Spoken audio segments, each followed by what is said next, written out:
plan with Edmondson? Don't know yet. Still on the emergency. We're banged up. It's this time of year.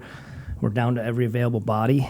I think tomorrow, if the other 6 are potentially healthy, the guy's on roster, I think then we'd have to make a decision what we're going to do with him. Right now, he could possibly be in. I know Lindy probably wasn't 100%, but he still played through it last night. I think everyone's kind of like that this time of year, so I don't really have an answer for you yet.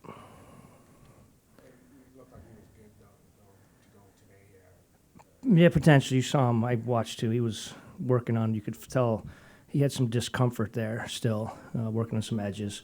So yeah, I'm sure he could play. But I don't know if we, even last night, both him and Lindy were probably, they both were not 100%.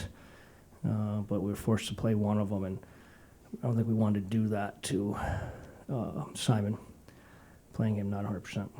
Just his first 2 games you mentioned today about how he's made a concerted effort to be more physical. I think that was one of the things that you mentioned you wanted to see from him. Just how pleased have you been with that part of this game? Yeah, I don't know if that's a huge part of what we need to see from him. I think it's part of it, but I think it's part of what he can be too.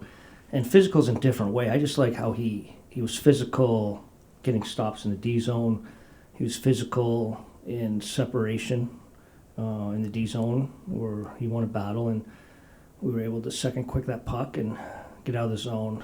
So, yeah, again, 2 games. Boogs did a good job of protecting him for the most part at home with matchups, but he moved the puck efficiently. I got in the rush a couple times. Again, just 2 games, but very positive. When you go back and watch him play, just the film, and you evaluate him, what defines in your eyes like a successful game for a rookie defenseman and in him in particular? Not being bad things. Defensive poor reads, an egregious type turnover, just managing his game correctly. And I think the other things, the offense, the quick transition, making plays, that'll come. So just managing his game, proper gaps, good gaps, not letting, being that big body, not letting people get middle ice on you, just little things like that. And again, it's only 2 games. There's going to be many ups and downs, but so far, again, positives. Derek, the fan base has been kind of turned on. I mean, he hit McKinnon, and then the whole Kachuk thing the other night. And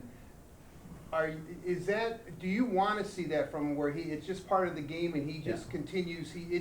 He's not letting anything distract him or get in his head. Yeah, it's just part of the game. I just think that's being a big D man. It's just got to be part of your identity. Mo is very much like that, especially early on in his career too, and it's continued. I just think that's part of defending the right way, being hard. So yeah, that's exciting, but patience. D-man takes a long time. There's no doubt in my mind what I saw in camp, from what I saw in Grand Rapids, what I see now. We're going about the right process with him.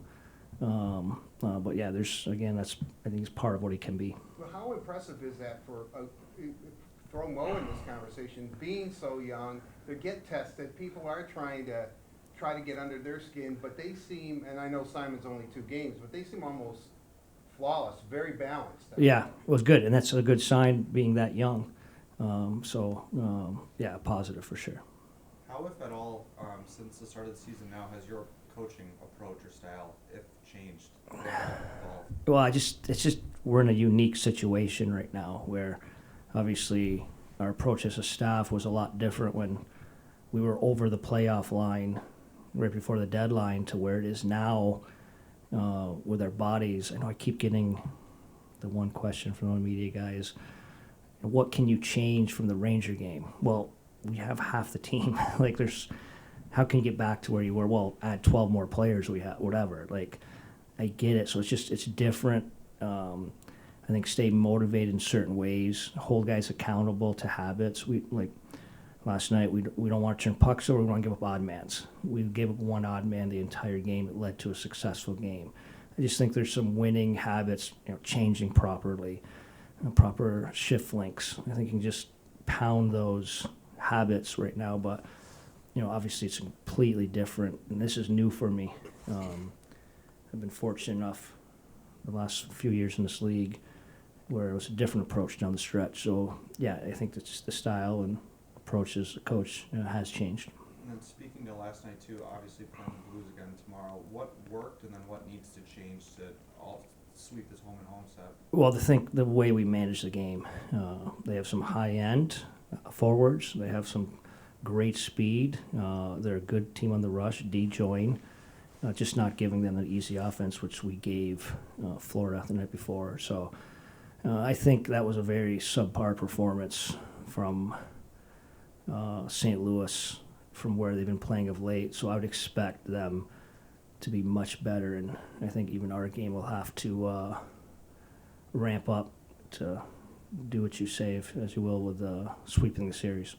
This is looking far ahead, maybe too far ahead, but I think the obvious assumption is that Sider and Edmondson are a pair here several years to come in the future. If that comes to fruition, like, what kind of edge does a dominant top pair on defense give a team in trying to be what they want to be? Well, it could look like that. I mean, I still think that's a lot to ask of Simon. I think Mo is establishing himself as a top pair D-man. He's actually doing it now. But Simon's not there. He's not even close to that yet. And I don't know if we hope he gets there, but of course, if it looks like that. But even you want to get the most out of his potential, and you hope it's top pair. If it's middle pair, if it's bottom pair, I know we got a really good player. It's just a matter of where it could be. Obviously, I don't like thinking in the future of the outcome, but I can see the excitement. I mean, you brought up the buzz with the fan base. I get it, but there's a long ways to go there. After trying different players in that net front role in the power play, how nice is it getting that stability with Chase on Awesome. what he's brought? It's a credit to the power play guys and Alex Tanguay and Jay Verity to slot him there correctly. He's got good instincts there, good feel. I love the fact that most of his goals have come off organized set plays. That's a credit to our staff and the players executing. But he's been huge, and getting that boost on the power play. I mean, last night's a perfect example. We're on a back-to-back. We're in the midst of a 3-game losing streak. I have no problem admitting morale is low from everything that's happened in the last couple of weeks. And they score a minute and a half in, and bang, our power play scores completely changed the momentum of the game. So, and he's a big part of it. So hopefully that can continue. Kind of piggybacking off of that, what does a win like last night's win mean to a goalie like Halbert, who hasn't been getting the majority of the starts? Great. It's just being a backup is tough, period. You don't get rhythm. You don't play very often. He hasn't played in a while, and he's played well for us. And unfortunately, he's kind of reflected our team of late, where we're unable to get wins. And then he comes out and he gives up that second goal, which that was an awful goal. I think he'd be the first one, and it could sink you. And then for him to bounce back like that, I think we helped him with a really good second, but his third was excellent. His overtime was amazing, and his shootout was great. There's different goalie performances and shootouts. His was elite. He looked like he wasn't going to get beat on a couple really good moves. So huge for him. Just maybe get over that hump and find a way to get a win, because his play has been pretty good for us and pretty consistent. Glad he got a win. Thank you. All right, next case.